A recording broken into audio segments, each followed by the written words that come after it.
So let me tell you about the one and only time I got to go coon hunting with my grandfather.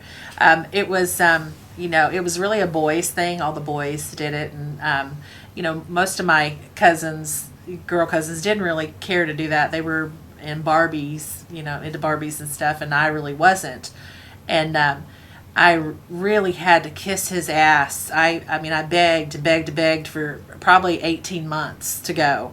And so I offered to clean out the top of the barn, get all the old hay and put it down in the bottom, and clear out the kittens and things like that out of the barn. So I did that, and I asked him, and he said no, and he just kept on and kept on. So I just said I wasn't going to take no for an answer. So whenever everybody got ready to go coon hunting, I got ready too, and I got my little .22 rifle, and which he had given me, and I just went and sat in the back of the truck, just kind of stone-faced, and dared them to tell me I couldn't go, and I was ready to have an absolute conniption fit if I had to.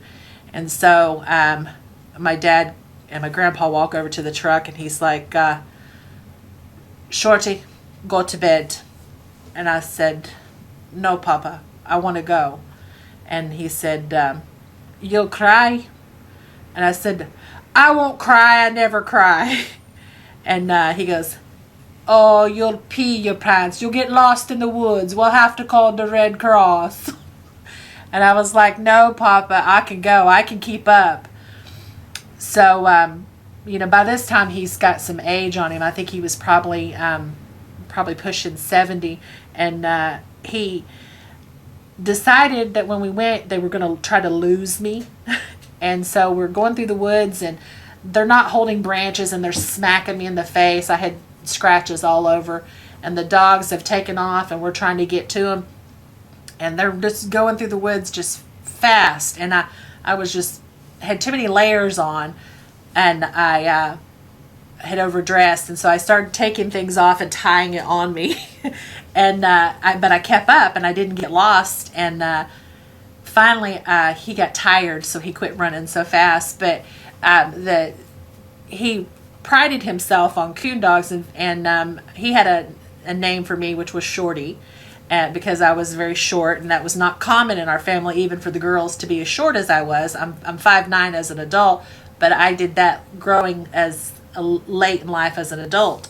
But the property where we all lived and grew up was on the back side of a mountain. We owned the whole entire mountain, and then behind that mountain was a big deep valley, and then it opened up into like a prairie land, and so we owned all of that, and that's where we did our hunting. And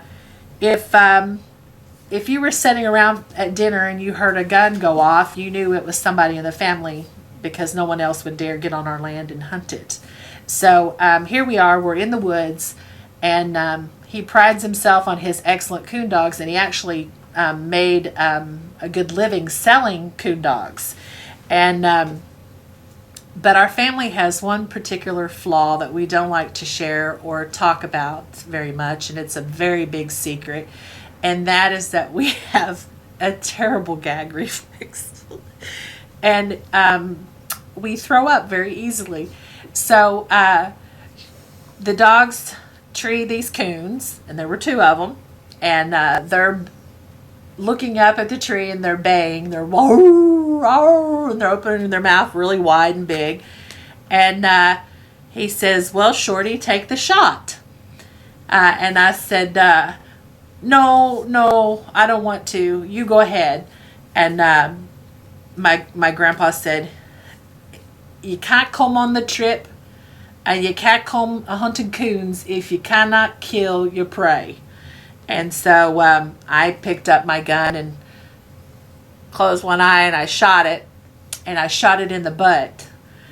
And when I shot it like that, it shit. And the dogs are down below going roar with their mouths open, and it shit right in the dog's mouth. And the dog goes like that, and then it goes and started making gagging noises. And my Uncle Gary, who was the youngest of my grandfather's sons, starts to puke first. And he goes down and he goes, and my grandpa says, "Ah, yeah, pussies. You're all pussies." And about that time, my dad starts to puke, and then someone else does. And I'm sitting there, and I can feel my mouth getting all slobbery, and I'm starting to feel real bad, and I'm trying not to do it. And I'm watching everybody puke, and then my grandpa's looking at me, and it was like a Mexican standoff. You know, who was going to puke first, because it was down to me and my grandpa. And in a moment of like sheer panic, he looks at me and he goes, "Don't you do it. Don't do it. Don't do it." And I don't know if he was talking about me or himself, but he starts to get down kind of low like this. And my Uncle Gary's done and starts to laugh. And everybody gets done puking, and they start to kind of make gagging noises trying to get my grandpa to puke. So my grandpa pukes first, and as soon as he let go, I did.